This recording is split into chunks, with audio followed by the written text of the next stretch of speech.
Welcome to the Grapple Theory podcast. You join us for a very special episode because we're joined by not one but two guests. It's Jude London, Paris de Silva, the Velocities. Guys, welcome to the podcast. I mean, it's great to have you here. How are you doing? We're fantastic. Thanks for having us. We just finished a night of training at the Pro Wrestling Academy back home in Sydney. Yeah, how was that?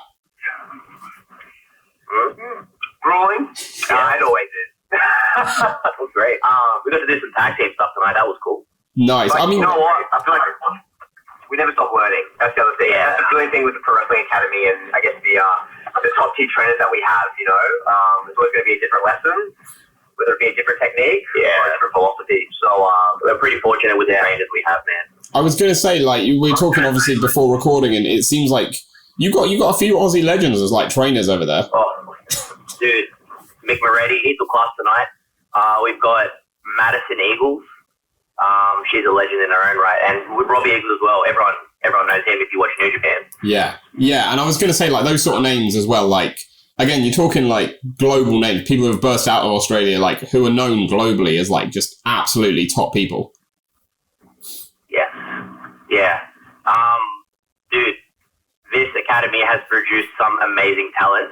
Not only that, we have a lot of people that have just taken different, like you were saying, different training and techniques and philosophies from wrestling all around the world, Mexico, Japan, America, and they've just brought it back home to Australia. So we get a plethora of different knowledge and experience here at home. Yeah, which is awesome, which is great. And like I think that's what makes the Aussie scene so like versatile in its style when you actually watch it. Like there's so much influence from around the world. Yeah, I feel like we kind of have to be with our scene as well, just because we are so far away. We don't want to be a place that's just like everywhere else. We really want to try and provide that variety when it comes to our shows and our scene, and want to really be able to showcase that we can kind of do it all. Yeah, and we've been trained by some greats that have done it all. So for us, we're trying to stand out in any way possible. Yeah, I was going to say it's the sort of thing where. Like we've spoken to, like we said before recording, we've spoken to like Charlie Evans, Chaz McKenzie, Joel Bateman, and like obviously the Aussie scene, like I said before, it feels like it's just really underappreciated in the talent that you have, and like it sort of gets like a little left behind when people talk about like the British scene or the American scene or the Japanese scene. Like, do you guys feel like you have to work that bit harder to get noticed because of where you are? Absolutely, yeah. Again, like it just comes back to how far away we are from the world, and just geographically as well. Australia is just we're not bunched up. A lot of us are around the coastline, and for us to be noticed, we have to work as a team. And wrestling, I guess universally, I think it's changed a lot over time, but it was a very cutthroat business where you kind of just had to look after yourself. Whereas here in Australia, if we don't work as a team, work together. There's no chance of us even being noticed. Yeah. So, it's a very nice change. It's a great community that we have, but it's ultimately necessary for us to show our value. I guess our name of the scene here. Yeah. And we've been wrestling for about, I want to say it's coming up on 8 years now. As individuals, every year of like our career thus far, something cool has happened in Australia that's been bigger than the last year. It's at the point now where I'm not really shocked at all these cool things that are happening. It's just like, yeah, of course, we know how great we are. We're just kind of waiting for the world to find out what we already know. Yeah, I was going to say, do you feel like that's happening? Do you feel like more people from around the world are taking notice now, or is there still that bit more work to be done to sort of, make the Aussie scene that fourth big pillar of indie wrestling? Yes to both. Like we've got a presence now. We've got like a bit more of an online presence where we're live streaming. I think that Pro Wrestling Australia, our home company, I think we were the first company in Australia to start live streaming. Yeah, if I'm not mistaken. No, that's correct. Yeah. I think for us, there's always going to be a lot more work to do. Yeah. There's always going to be heaps of work to do. It never ends. But I will say, I think with COVID, obviously, that did affect, I guess, the rise of our scene. And, it affected everybody. Everybody was shut down. But for us, we were taking such a stride so quickly with live streaming. Yeah. We were really on a roll, and then all of a sudden, the world shut down. It just died, and we had to kind of rebuild it again. So, it was a lot of Zoom calls. It was a lot of, how we're going to be able to recapture what we had. Yep. And look, it has been slow, and it still will be slow. But I think for us, having it slow allows us to have that hunger to continue on. And, we understand that we don't have that luxury of what, the States may have or the UK may have. But for us, let's change that. And, no matter how long it takes, it might not be for us, but hopefully for the next generation, through the work that we've done here, maybe, we can have that level of a scene, such as England or America. This man's a beautiful speaker. Listen to that passion. Well, I'm freaking out. I'm freaking out. We haven't done this in such a long time. And this is tag team wrestling. Yeah. This is synergy. And it's working. Yeah. Wait till we start talking at the same time. And then anyway. Yeah. No, you guys are doing perfectly at the minute. It's very in sync. You can tell it's very in sync. I'm loving it. Oh, we've known each other for a while. We should be by now. Just know exactly when the other one's going to chime in. It's all fine. It's all good. Yeah. Hey, so many people think we're still brothers. We had this one lady in the Australian wrestling scene this week. She just thought we were brothers for like years. Just never bothered to ask. That's brilliant. I love that. Do you have to let her down? Like, oh no, sorry. Or did you keep it going? No. I think it's gonna stay for a very long time. Yeah. Her name's Delta, and she's a sweet lady, but she feels like an idiot.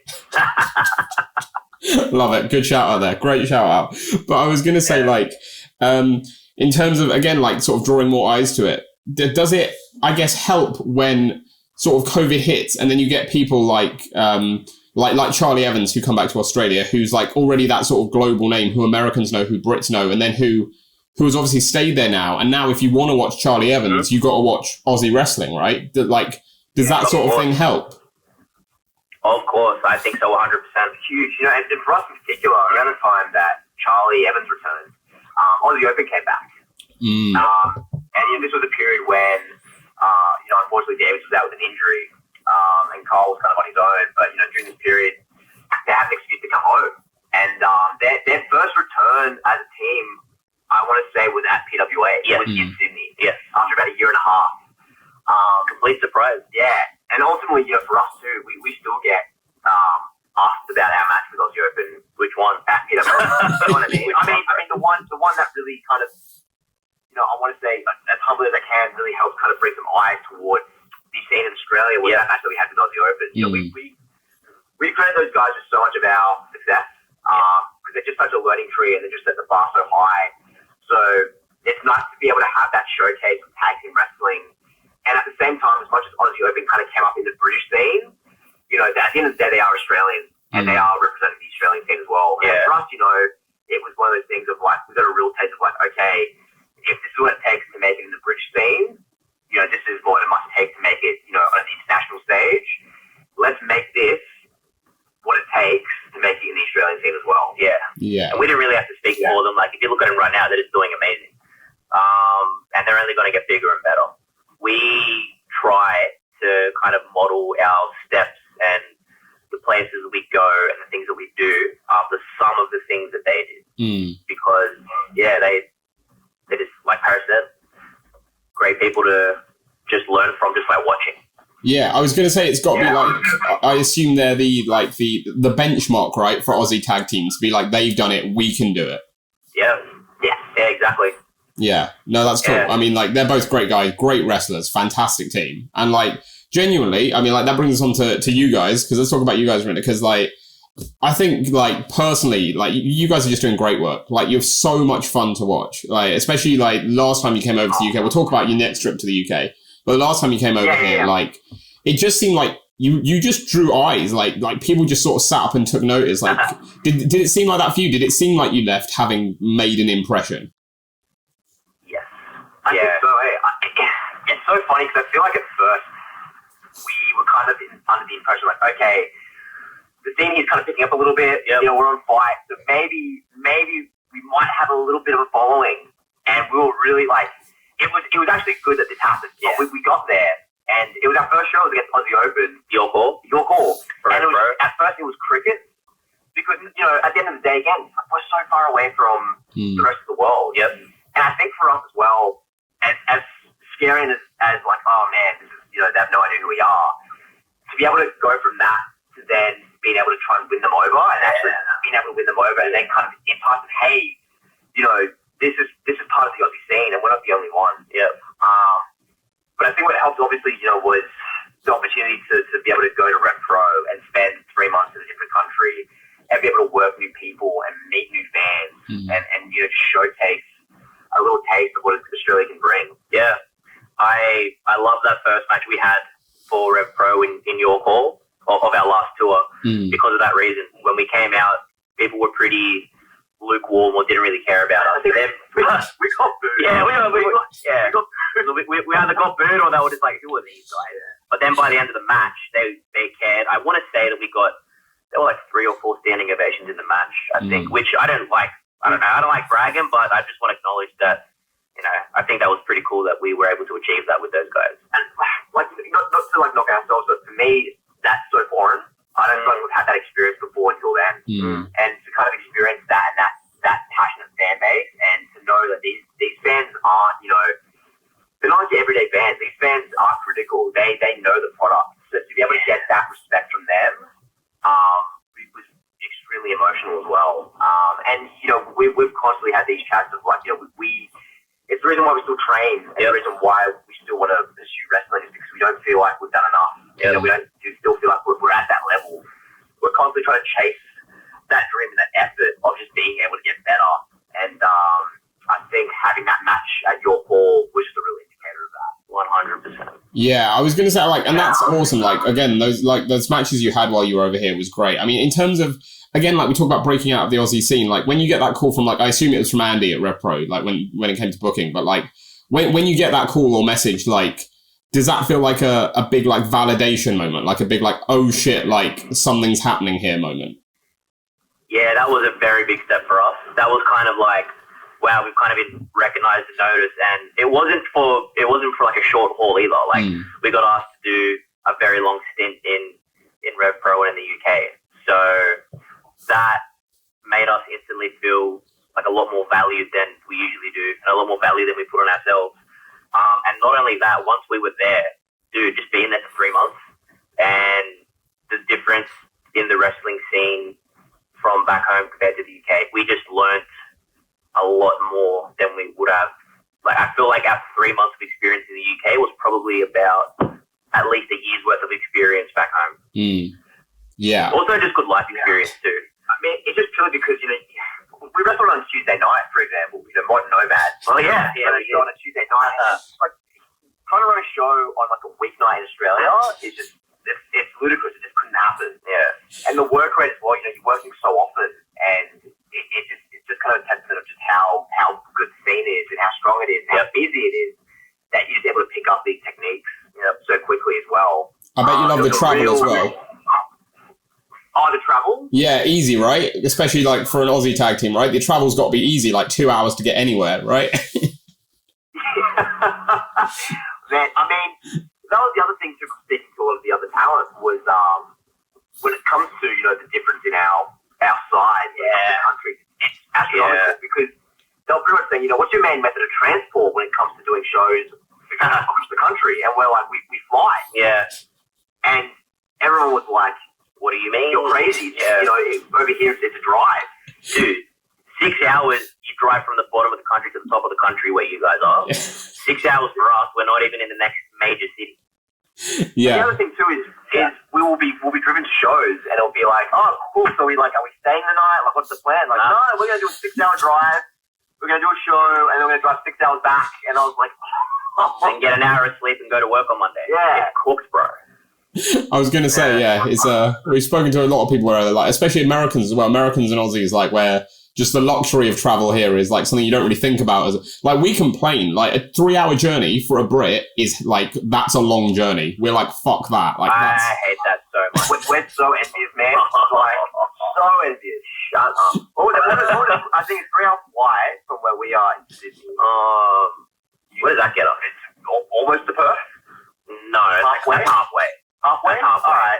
In the desert, essentially. Yeah, we're in the desert for 3 hours. Yeah, that's mad. That's mad. I can't even fathom that. It's just crazy to me. It's just crazy. Where are you based? When you're coming over next month, where are you based? You based London or Portsmouth? It will probably be in Portsmouth again. That's where we were last year. And we just kind of like Portsmouth now. People say they hate Portsmouth. Hey, who was saying it? I say it. I'll put it out there. I say it. But that's because if you're coming over, I would say, well, if you get a day off, I would say just get the train an hour along the coast to where I'm from, Brighton. Beautiful. You'll love it. Oh, yeah, we've heard nice things about Brighton. I honestly, I love Portsmouth. I love it too. I think because it's just, it's got that coastal vibe. It kind of reminds me of home a little bit. The beaches suck, but other than that, like, nothing compares to an Aussie beach, dude. Especially in the UK. No. Yeah.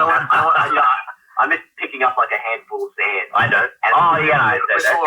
You pick up a handful of rocks. Yeah. Oh my gosh.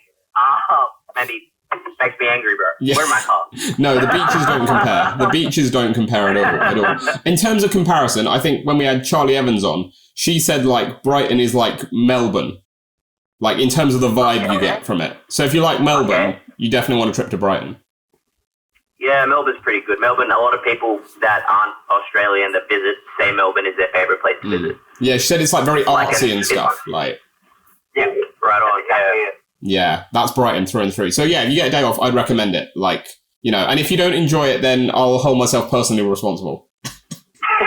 You can come to Portsmouth. That's all right. Oh no, I've been to Portsmouth too many times. But you go to Brighton, I'll come down. I'll come meet you in Brighton. I'll buy you a drink in Brighton. But I'm not going to Portsmouth.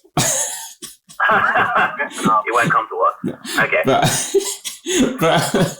But I was going to say, like, in terms of just like, well, in terms of coming over next month, I think the first thing I've got to ask is, like most other fans probably, I can't help but notice that you're over during a certain big wrestling weekend in London, where a certain smallish American promotion are playing at Wembley or like running at Wembley. I got to ask, you know, are you guys, I appreciate if you can't say exactly, but are you guys busy that weekend? Do you have plans that weekend? We want to be. We want to be busy.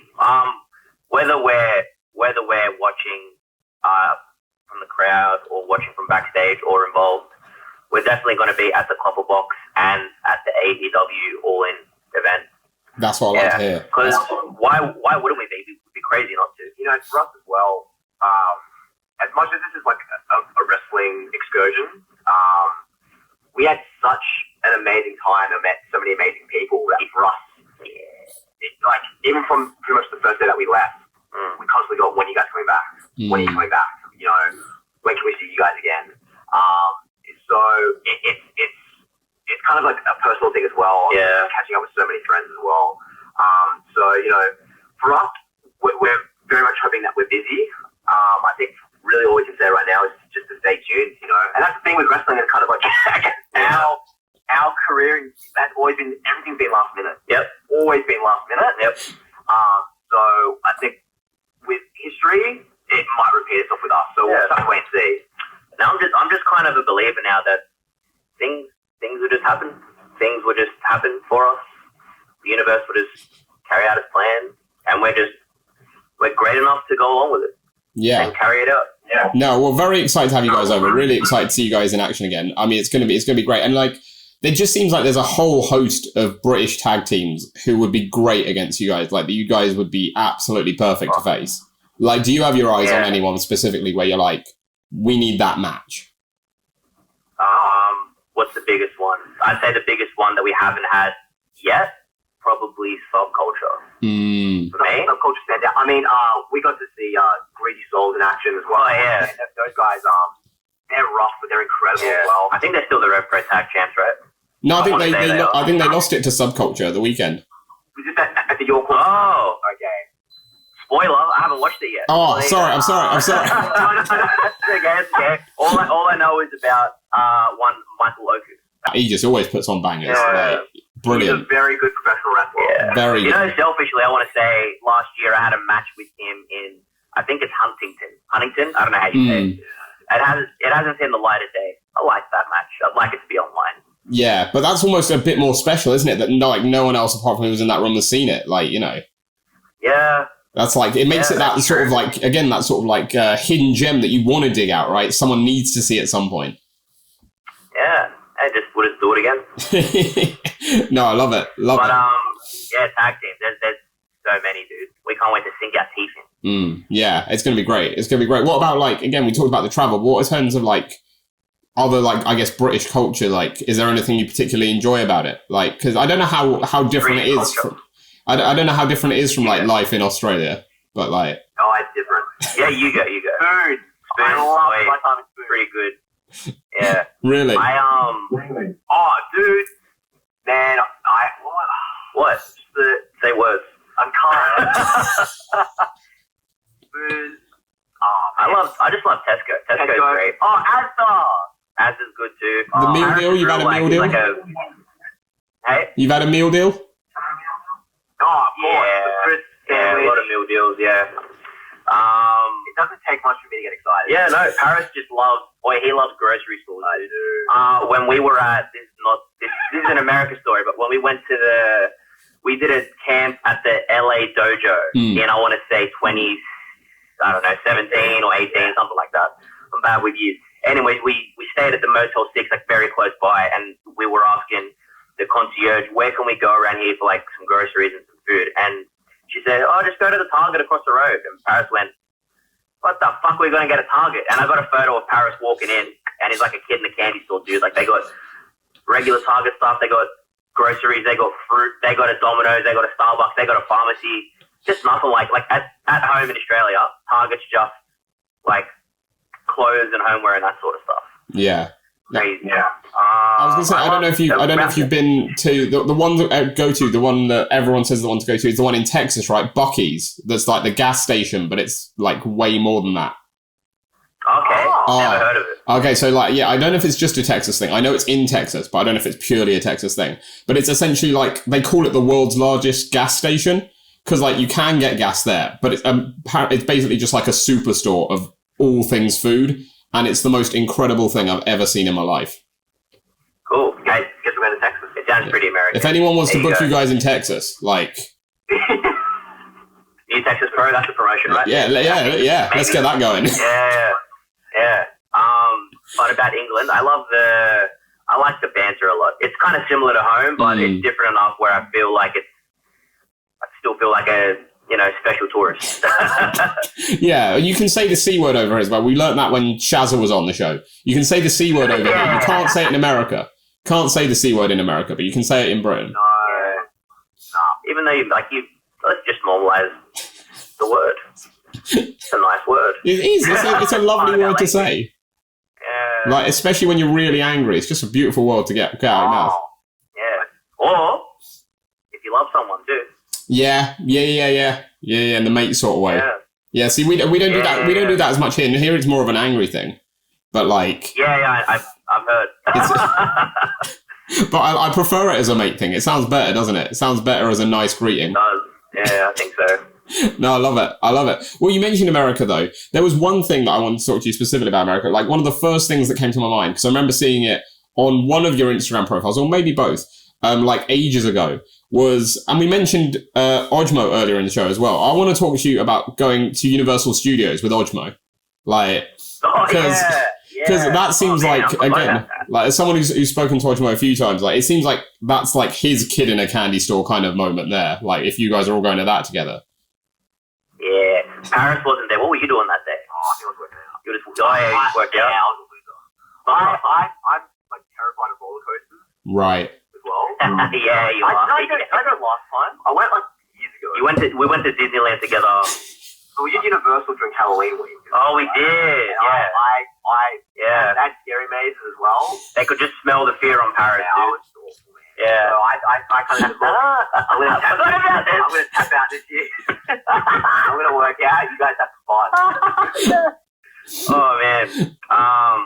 Love it. What you asked about, Yeah, I was going to say, well, it's a shame Paris wasn't there, but how was it for you and Ojmo going around Universal? Like, any, I just want to know if there were any sort of stories there that we could pick up on that happened.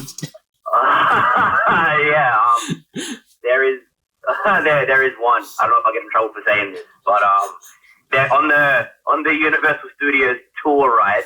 It's like just a 1 hour shuttle. They just take you through like this is like the movie set for this. This is what happened. We were going through. I want to say it was the set of a movie called Earthquake, maybe.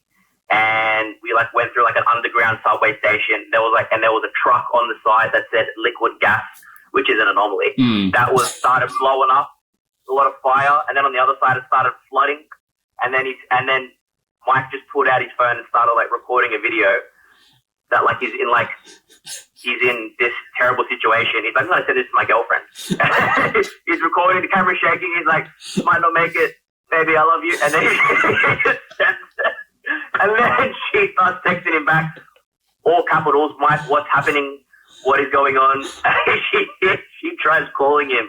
And of course he doesn't answer it because we're in hysterics. And the people around us was like, can you shut up? We're trying to listen to the tour guide. Yeah, we'll last for like 15 minutes. That's amazing. Oh, I got to ask Amira about that next time I talk to her. That's hilarious. Oh my God. Yeah. That's Mike, Kira, please forgive me if you're watching. I think Mike needs forgiving from Amira as well, right? Like, I mean, that's a tough position to put your partner. Like with zero context. Like, what the fuck? Yeah. Right, I just thought you were going to Universal for the day, and now all this is happening. Yeah, that was the funniest story. I love that. That is amazing. I got to bring that up with them. That's brilliant. Yeah. That is brilliant. And again, like, obviously you guys have been to the US, you've been to the UK. Like, do you feel like, we sort of mentioned it, but do you feel like you're getting out there now? Do you feel like, you know, you're sort of becoming that next, like, sort of like global name rather than just an Aussie name? I don't know. I hope so. Yeah, what do you think? I hope so too. I think it's really hard for us as well because we have these, you know, our shoe life as well. Yeah. And trying to find that balance of chasing a dream and trying to, you know, look towards our future as well. Yeah. If things don't work out. And it's funny because with wrestling, and again, you know, things can constantly change. I think we're on the way. But there are times where I think, you know, we can do more and try, you know, go overseas more than what we are. But at the same time, it's so hard doing it at an independent level. You know, I just go to the States and be like, hey, you know, I've been here like 3 times in the last, you know, year. But I'm here for another holiday. I think we're sacrificing as much time and money that we can to spend wrestling overseas and trying to expand our name and our brand and make a name for ourselves and get out there. Like, obviously, like, we could always do more. We always feel like we could do more, but that's about balance, right? Yeah, no, absolutely. I was going to say, like, is it that sort of thing where, again, it's something that, like, again, on a day-to-day, I don't really consider for wrestlers, but, like, when you think about it, like, obviously it's great to get these opportunities, like, come to the UK, go to America, things like that. But, like, is it something that you need to put a lot of thought into, again, in terms of, like, what happens with shoot job, like, how you're going to, like, survive for that long sort of thing? Like, how much, like, what is that thought process when you've got a booking like that and you're like, we want to do it, but can we do it? Yeah, it's pretty confronting. But sometimes there's just certain sacrifices have to be made. Or even some decisions too. Yeah. It is really hard, but it's funny because sometimes I look at, you know, at Robbie Eagles, for example, too. He kind of got his shot from Australia. You know, he was kind of traveling in the States here and there, but it wasn't because of that. It was because of the match he had with Will Ospreay. That's what got him noticed, and that's what kind of helped brought eyes here. So it's one of those things where sometimes, you know, it could be the last place that you think of that you might get your biggest opportunity. So, you know, for us, we are trying to find that balance of being able to maintain what we have and travel overseas. And, you know, for us, you know, we kind of are in different life situations too. Yeah. So we're just trying to make it work for the team. But the way I like to think about it as well is with what's happening in Australia. Yep. I'm hopeful that we are going to get to the point where it could be one set of eyes that go, okay, I think these guys have something, let's bring them in. Yeah. And it's about, like, the time we have at home. We're not just 100% of the time thinking, when's the next time we're going to travel again, because we're putting energy and effort into building this scene here too. And I think it's constantly growing, and I think it's just a matter of time until it just has a boom period, like the UK did a few years ago. Like, just for example, like, New Japan has a brand in Australia now, New Japan Tamashi. That's on New Japan World, and that's very new. That's maybe a year old, if that. I wouldn't even say not even a year old. And there are like big names that have come down for that, and we had Impact. We did Impact 2 weeks ago, didn't we? So, there is a bit of a demand as well. So, you know, with Impact coming down, that was, you know, that was helped by the government, to help boost tourism. So there's an interest. It's just having to work out that scale and the scope of it, and then just being able to go, right, let's, So the goal for us, like ideal world, for me, probably to get that Rob Eagles New Japan deal. Like go and do some tours overseas internationally, and then get to come back and live a life in Australia with all of the things and people that we love and build this wrestling scene. This is where like our passion started, and this is where our passion lies. Yeah, and that's cool. Like, I love that because it's not just about like, oh, let's get out there and make a name for ourselves. It's like, how can we best improve the scene we have here? And that's why I really like it. It seems like so many Aussie wrestlers we've spoken to have that mentality of like, we're doing it for the scene. Like, it's not just I want to break out of the country. It's like, if I break out, I can come back as a bigger name and help the scene improve through that, which is just great. Like, I love that community feel to it. Yeah, and there's no right or wrong, man. People like have dreams, and people that break out stay overseas for years and years and years. There is no right or wrong answer, but ultimately, it brings eyes back home because people start researching where they've come from. Yeah. And on that note, like, we got to big up like your home promotion, PWA, like doing great work, absolutely great work. It seems like, again, like that's like the big name in Aussie wrestling that people do know from like overseas. And like, it just seems like you guys put on just incredible shows, like, month after month. It just seems like every show is like an absolute barnstormer. Yeah. I think what helps with our shows in particular, we're obviously branded Black Label, so we are 18 plus. But what really helps is the venues that we run in. So with PWA, we're kind of a mixture of rock and roll and wrestling, which I think is kind of funny. If you look at like WrestleMania, for example, the first one, and what kind of helps propel wrestling into mainstream media was with music. So with Australia, we've never really had like a boom before. We kind of had it way back in the day, and then we weren't born then. No, so from what we were told as well, with wrestling in Australia, it kind of died out because of cricket. Cricket became so popular that wrestling kind of got forgotten about. Fucking cricket. You look at cricket, like it's like one of the biggest sports in the world. So fair game. But as long as it's taken for us to get a name here in Australia, it's worked out because we haven't had the boom. And I think going back to your question with shows and the appeal is a lot of our fans aren't hardcore wrestling fans. They're new fans who haven't seen wrestling or maybe don't understand wrestling. And often or not, we're constantly getting new faces, which is, super, super exciting. Yeah. And we want to bring those old faces back, don't get me wrong, but it's nice to know that we're creating an environment where people don't necessarily have to understand the product or what wrestling is, but that excites us because it gives us an opportunity to go, okay, let's show you what it is, So, one of my favorite things is too, when we have like long-term fans or like friends that come to the show, when they bring a new person to the show that just hasn't experienced wrestling before, and then seeing like their faces light up with the sparkle in their eyes, and then asking them what their favorite parts of the show were afterwards, and just hearing them gush about how much fun they had. That's one of my favorite things about wrestling shows, man. There really is something for everyone on a great wrestling show. Yeah. And I mean, to be fair, if you want to bring in the more crowds, you could always do like a PWA cricket themed show. And then you got best of both worlds, right? That's not bad. Australia up. Yeah. Just like in the Ashes, right? Yeah, exactly. I tell you what, if you guys win the Ashes, like, then celebration show, right? Easy. Easy to. You could pull off the whole Johnny Bairstow wicket situation, couldn't you? And like that, like someone could do that, and then you start a fight from it. Easy. Yeah. Run deal. Love it. Well, it brings us on nicely to a little fun feature we got on the show here called Dishing the Dirt. And this is where I'm going to ask you about your PWA locker room mates. And I'm going to give you situations. I'm going to give you like questions, and you let me know which wrestler from the locker room it best represents. Okay, cool. Right. Okay, so we're going to get in trouble. Yeah, it's right. To be fair, I call it Dish in the Dirt. A lot of them are quite nice, to be fair. There's only a couple that will get you in trouble, but a lot of them are quite nice generally. So the first one is who's always running the latest? Who's the one that always maybe just makes the show, a little too close to bell time?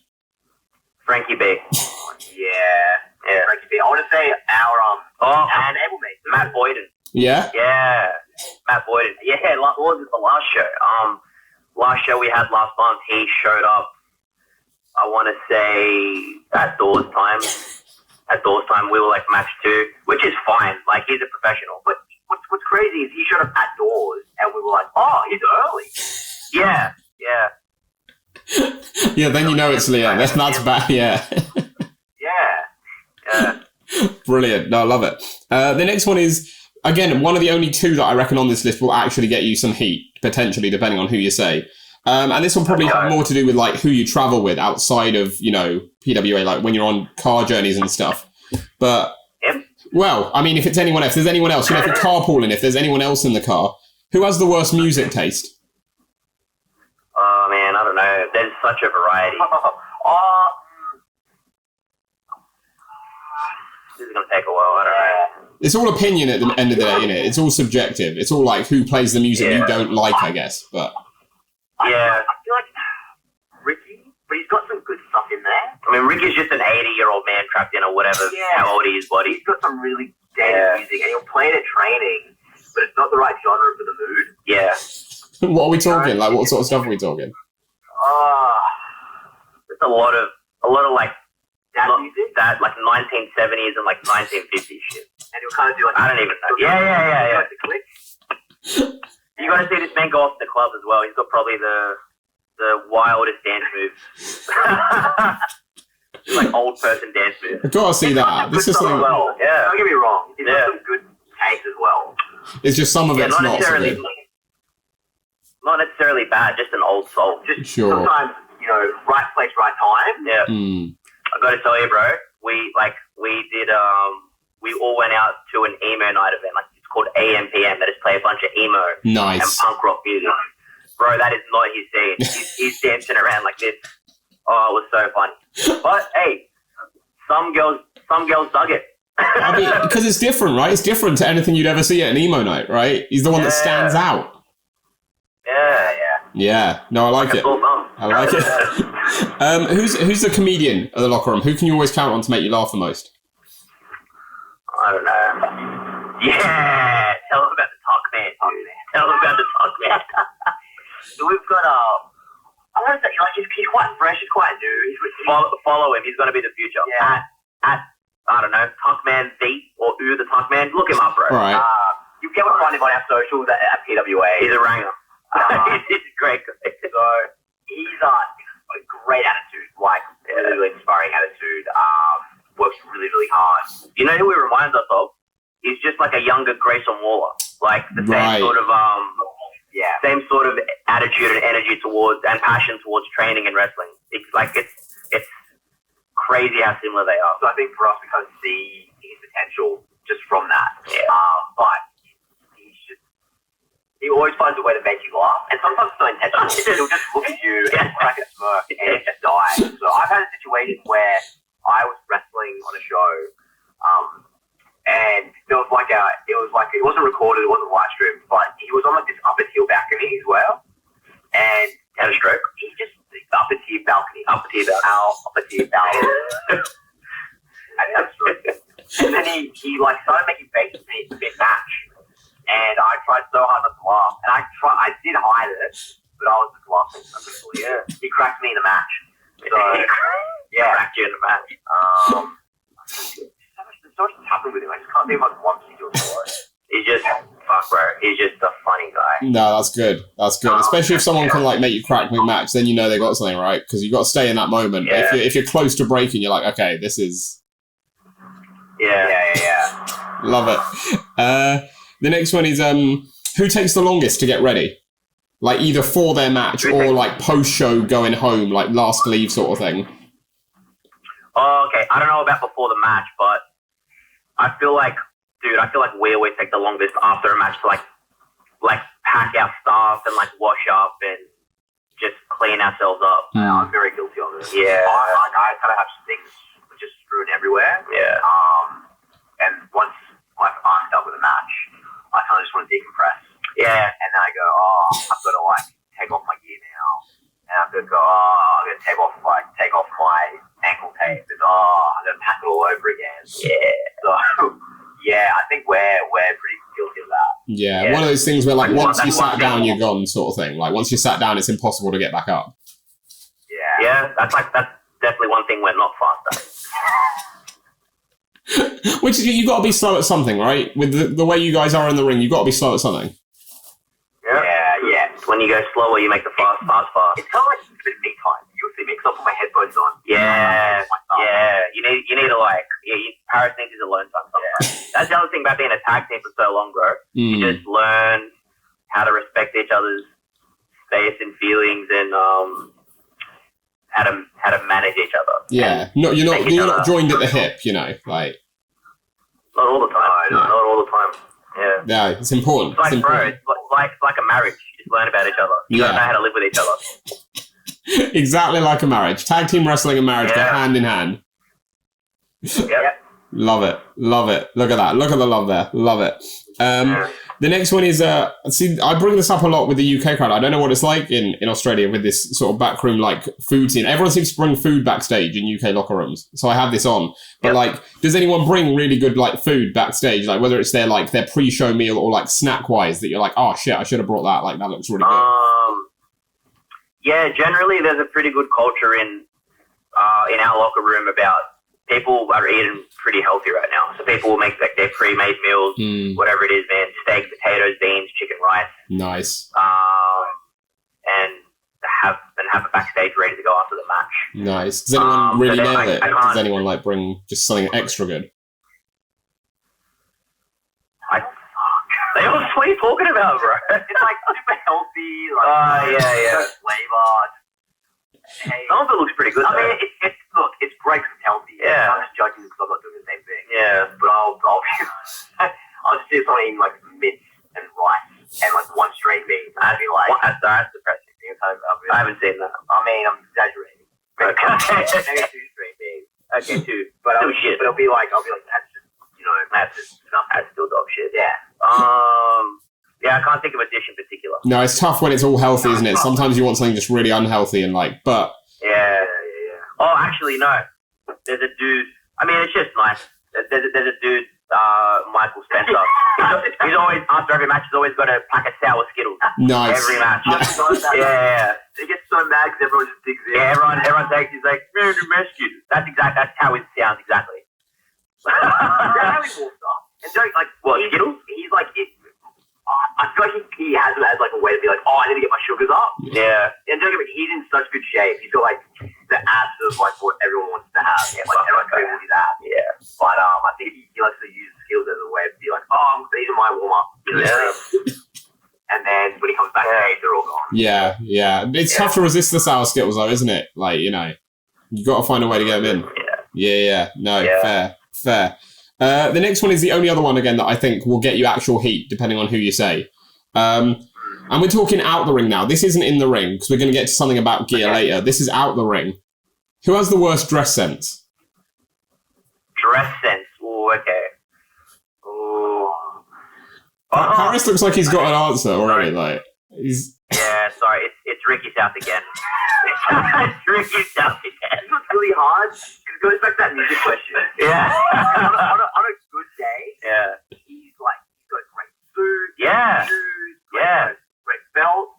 And then there are other days where you're like, is this the same guy? Man's got 3 holes in his armpits. Every shirt that he owns, aside from a button up, either has a hole in it or a moth coming out of it. I remember one time, we had a show recently where I think he had I can't remember what job it was, but they had a promo segment. Yeah. And he just came out in in high pants and a t-shirt. And Grayson Waller is always watching our product. That's what we love. He doesn't forget where he's come from. He's got such a big heart to PWA. So he'll watch the show. And as soon as he comes backstage, the boys let him know, hey, Grayson watched and it's just ripping you apart for what you're wearing. It's legit. They're ripping you apart for your ripped apart shorts. Yeah, I think verbatim he says, what the fuck are you wearing? I mean, when you got the attention of a WWE superstar on it, you think you dress a bit better, right? Yeah. But to his credit, he doesn't care what people think. I always try that confidence. And look, he does look extremely comfortable with what he wears. But I tell you what, it goes back to his taste with music. He has a great fashion sense. He does. Yeah. But sometimes it just lets him down. Oh, dude. Yeah, we love Ricky Dow. He's great. If Ricky's watching this, we adore you. We love you. And like, you know, what else can I say? Dude, he's got sometimes he's got bad luck with gear as well. Like he's like the Ric Flair of our company. He's always got impeccable new gear. Like it's great. Like there was a period, I think for like a year or two, every show he'd try to have a new set of gear. But dude, I don't know which Australian gear designer he was using at the time. Yeah. And there was like he like steam pressed like some wording onto the back of his trunks, and like in his entrance, like it was just coming off. But it's not good, man. No, got to get a new gear supplier. Poor fella. If it makes Ricky feel better, I feel like in terms of fashion sense, I can be pretty lazy because I just kind of have this cycle of athletic gear that I'll always wear, and I'll get chewed out by Kai Drake for it. Like, I swear you just own like 3 shirts, bro. Yeah. And I'll be like, no, I just want to get the most out of them. So I'm kind of in that category too. Well, I was going to say that sort of brings us nicely to the next question, because if it's Ricky again, this is just going to be a dream lineup of questions. Oh, great. Yeah. This is now, we're in a hypothetical world, right, where you guys have both forgotten your gear for the evening, and you need to borrow someone's gear, and it's a one-size-fits-all situation, so you can pick anyone. You don't need to worry about it fitting or not. Whose gear would you pick? Whose gear do you look at, and you're like, I could pull that off? Ricky's house now. Yeah, we got a lot of good gear backstage. So we have to get our gear made by Matt Eagle. Yeah, she looks after our whole locker room pretty much. So she's like our mom. She does such a good job. I really can't go wrong. It's funny. I don't wear kick pads, but I look at like gear like from Robbie or like Charlie Evans. Charlie Evans, like the white short sort of gear. I really dig. Yeah, I'll come out looking like a sexy Eddie Kingston. That's pretty cool. Yeah, that's good. Their gear really stands out. Who else? I was going to say, you want a tag team. One of you can be Charlie, the other can be Jessica Troy. Like, have the one leg covered, the other one free. Yeah, very easy. Jess has some good gear too. I think I have the bump to fill out Jessica Troy's type as well, so that's pretty good. You know what? Actually, I will say, probably AMK plus Ultra. They always have great, great tag gear, great, just amazing, immaculate gear all the time. Yeah. We're just learning here that the Aussies do gear well, don't they? You just do gear well. We do gear well in PWA, and it's hard. It wasn't always like that, right? You'd have to find someone from overseas or do like an e-lucha order back in the day. Whereas now having Madison, it's crazy like how lucky we are. We have Madison Eagles as like a head coach and our gear maker. Yeah, like it's crazy. Like we have this lady in our lives. And big up Madison as well for that work and for everything else. Like she, absolute legend of the scene. Yeah, I feel like we're so we've known her for years and we're so used to it that we just take it for granted sometimes just because we know her so well, you know. But yeah, she really is amazing. Yeah, absolute legend. Love it. There's only a couple left in this feature, and I think personally they're the 2 best ones. So this will be interesting to see what you say. The next one is again, hypothetical world where everyone in the locker room is throwing a party on the same night, and you're invited to every single party, but you can only go to one of them. Whose is the best? Who's going to throw the best party? The one you need to be at? Again, I think it's the Tuck Man. Yeah, it's got to be the Tuck Man. He's just a fun guy, man. He's a guy you want to be around. Or would it be you guys? Would you guys throw a good party? Nah, we're old, bro. I love being in bed with my girlfriend. I love walking my dog, and I love playing video games. That's about it. Those are the only loves you need, really. That and wrestling, obviously wrestling as well. But that's all you need, right, in life. I wouldn't say Ricky's out because he throws a great barbecue. He throws a good barbecue. So I would go to Ricky's house. Remember when you were on the barbie that one time? Yeah. I want to say it was Mick Moretti's house party. It was. Paris was cooking the steaks and the sausages, and he had Ricky craning over his shoulder the entire time, like a Greek father, like an old Greek dad with his shirt off and his chest hair poking out. We're both Greek too. Yeah. I'm really used to the situation. I think he had chops that time too. He did. He had the Triple H mutton chops. And I remember also he got really upset because again I bought this meat. This was my food. Like, cook it how you want. Cook it how you want, right? But then he got, and I don't blame him, but I wasn't mine. But Kai Drake had thrown some green onions on top of it, like just out of nowhere, and he was furious. He started berating Kai Drake, pretty much just saying like, "Get that out of here! Yeah, just get it out of here! Like you gotta respect Barbie." Yeah. So, yeah. No, I like that. I was gonna say like, is on a tangent is like. Because I feel like it's a very stereotypical thing, right? The Aussies in a barbecue, right? But like, is it like that ingrained in culture where like, you know, if you're bad at it, that's a real bad thing?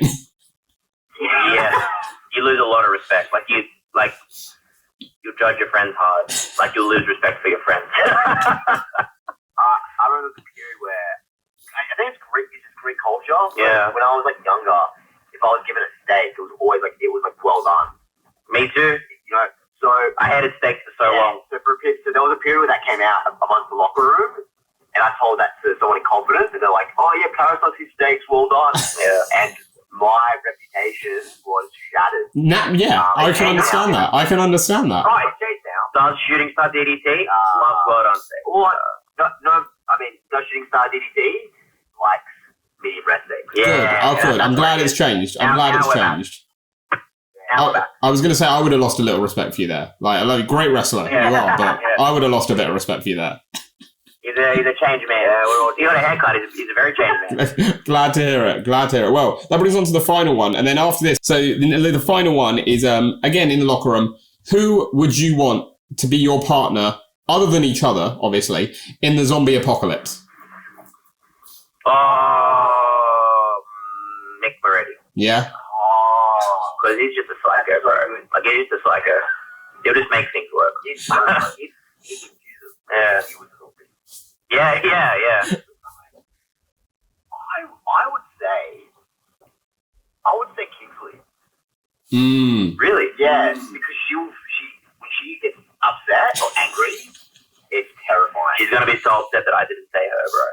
Well, I would. She's tiny. Yeah. She's like a popper rock. Yeah. You give her like a sword or like, I don't know, machete. She's just gonna wield that thing. Yeah. And you can imagine you would be upset in the zombie apocalypse, wouldn't you? Like, that is something that is upsetting. Like, you would have those feelings inside, ready to go. Yeah. I'll just shove it. Yeah. Into the plan B, shove her into the Yeah, I was going to say, you just feed it to the wolves sort of thing, right? You run and... Oh, we have a love-hate relationship. I don't think you expect anything less from me. I got to stop talking about my girlfriend because I'll get in trouble. No, I love that. That was good. I enjoyed that. That was very fun. That was... I'm glad. That was very good. There was a lot to dig into there. But maybe that's what gave people the what they needed to follow PWA. Yeah, I mean, dirt on the locker room. Now they've got to see, right? Now they've got to tune in to see all these people they may not have seen and like who they really are. That's it. Yeah. No, I love it. Well, like I said before, we've only got a couple of questions left. The next one is it's sort of, again, you guys are coming over here, and we both know there's a little difference between, you know, British slang and Aussie slang. So, like, if you guys are coming over here, people are interacting with you. What is the key Aussie slang you think people should know? Like, a couple of key phrases that people, you know, may not know, that if you're talking to them, they might be like, what does that mean? Sort of thing. I think the biggest one is just saying how we say hello is so different. Yeah. Like, we'll say, hey, how you going? Or g'day. How you going equals how are you? How you doing? G'day is good day. But over there, you guys just straight up say, you all right? Yeah. You okay? Yeah. I started saying that when I got home to Australia, like at work. I would enter meetings. People would be like, hey, how you going? I'd be like, oh, I'm good. And then I'd say, you okay? And people got pissed off at me, like, what is that supposed to mean? I'm like, I'm just asking how your day is, man. Fucking hell. I was going to say, like, sometimes we don't even say you're right. Sometimes it's just all right. Sometimes just the word all right is fine. Like the eye contact, all right, and then people know, you know. That confused me for like the first month I was over there. Yeah. And like I'd take like 5 seconds to respond and be like, what are you asking me? Yeah. I love what you're saying. I like saying that. I still say that to this day. Yeah. That's good. I love it. Oh, I just went shop. Yeah, went shop.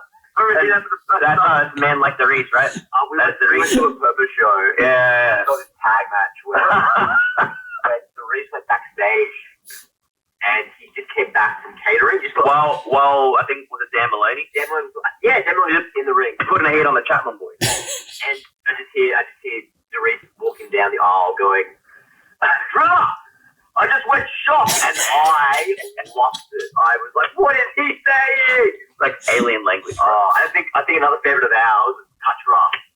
Oh, that's a good one. Oh, Touch Rough. Yeah, man. I haven't heard that before. That's good. I'm intrigued by the shop one more, if I'm honest. Like, what do you guys say when you go into the shop? Like, what do you say if you've just been to the shop? We just went to the shop. The shop, yeah. Right, oh, it's the omission of the that's the shop, word. yeah, went to the shops. I just went shop. Oh, going down to Woolies? Woolworths? Oh, actually, one slang that we don't like as well. Oh, yeah, this can fuck off this one. When you say McDonald's, slang in Australia, Macca's. Yeah, Macca's, yeah. In UK, it's Mackie. That's some baby shit, dude. That's some like 2-year-old shit. That's set up. Yeah.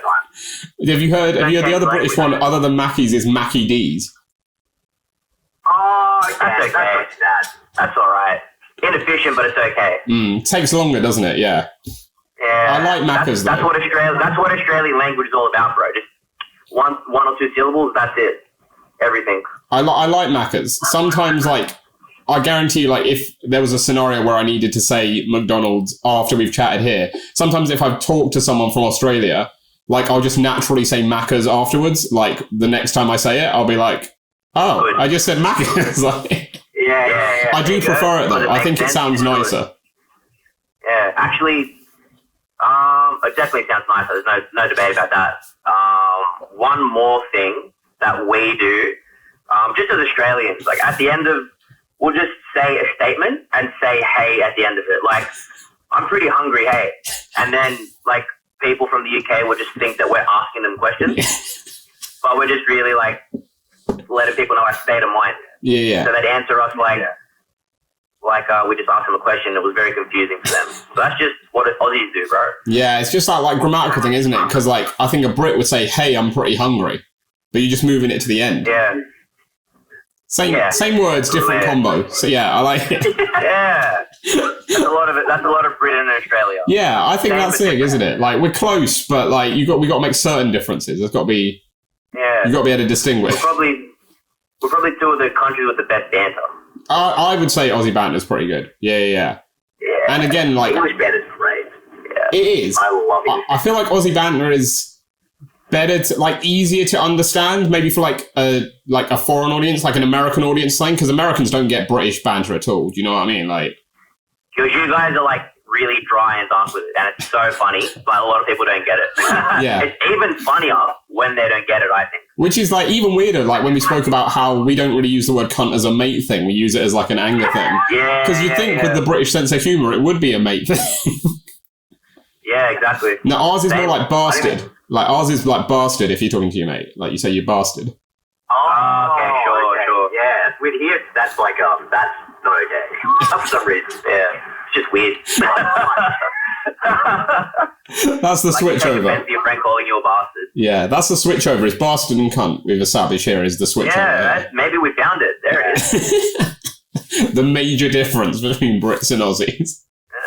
Love it. B&C. Brilliant. Well, we're coming to the end of the chat. Unfortunately, to be honest, because like this has just been wonderful. This has just been like so fantastic. Oh, so like, I mean, I hope you guys have enjoyed it as well. We've had a ball. If we have any chance to just dish out on our friends. Yeah, we'll do it. I'm glad. We'll have to have you back at some point. I don't know how many friends we'll have after this. But we'll see. That's fine. You know what? I think the majority of people are going to be like, they will agree. Yeah. Yeah. So I'll be like, boy, I didn't appreciate it, but the Ricky stuff, yes. No, well, that's great. And we'll have to, maybe we'll do a part 2. If you guys visit Brighton when you're in the UK, let me know. We'll come down, we'll film like a live episode in Brighton. Let's do it. I'll take you to the pier. Like, Brighton Pier has incredible donuts. It's great. You'll love it. Oh, okay. All right. Let's go. All right, we'll make it happen. We'll make it happen. That's a promise. And we'll do a live episode from there. But the final question that I have for you is it's sort of a new tradition on the show where we get our last guest to ask a question for our next guest. So, okay. And we've had, I'll tell you what, as a disclaimer, we've had some random questions be asked. I tell you what, the level of question we've had asked is bizarre to the extreme. But we've got a question for you asked by our last guest, which is, okay, this is a good one. If you could star in a movie franchise, which would it be and why? John Wick, because it's my favorite franchise, and I think Keanu's the man. Keanu is the man. For me, bro. You didn't even get a breath in. Yeah, he knew straight away. Ready. To be fair, so part of this is that I can't reveal who asked the question, but the person who asked the question, again, movie nut, and he said in this in the podcast we did with him, again, just that Keanu is just the man. So you guys have that in common. I'll let you know who it is off camera, but like, so you can bond over Keanu. But he was also like, cool. yeah. Yeah, good. He's actually the one that introduced me to John Wick. Nice. Oh, wait, was it you or was it? No. Was it my girlfriend? I can't remember. No, she's wrong. You both claim it. I don't know the truth anymore. I told you about you. Yeah, you know what? This is an off-camera situation. Maybe you told me about it and I watched it with her. Yeah, but I told you. Yeah. Okay, well then it was you. Oh, thank you. And you remember we saw the second one. Yes. But it was like date night with you and Kingsley, and then you were like, oh yeah, well, that was number 3. Yeah. And then we argued about it. Third wheeling, yeah. Okay. I was having a great time. Amazing. Watching the two people I love most in this world fight each other. I was going to say, this is the thing, like, I didn't want to break you guys up here. This couldn't be the breakup of the Velocities. Hey, man. People have tried. It's never going to happen. Don't worry about it. Love it. It's hard, 'cause I'm a bit of a movie buff myself, but this is I think this will be a bit of a hot take. I'm not a particular fan of franchises. I like one-and-done movies. Gotcha. In particular. And I think it's always hard when you kind of do, like, the first movie, SpongeBob SquarePants movie. it's so hard.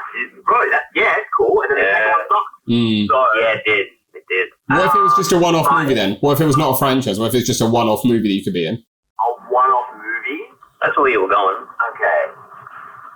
While you're having a think, Jude, what about, like, your John Wick? Who would you be in John Wick? Like, you can't be John Wick. You're just in the film. Like, who's your character? Jude the dude. I think, for me, like, it's hard putting, like, my all-time favorite movie, because it depends on category, but I think if I had to start or be in a movie, for me it would be Heat.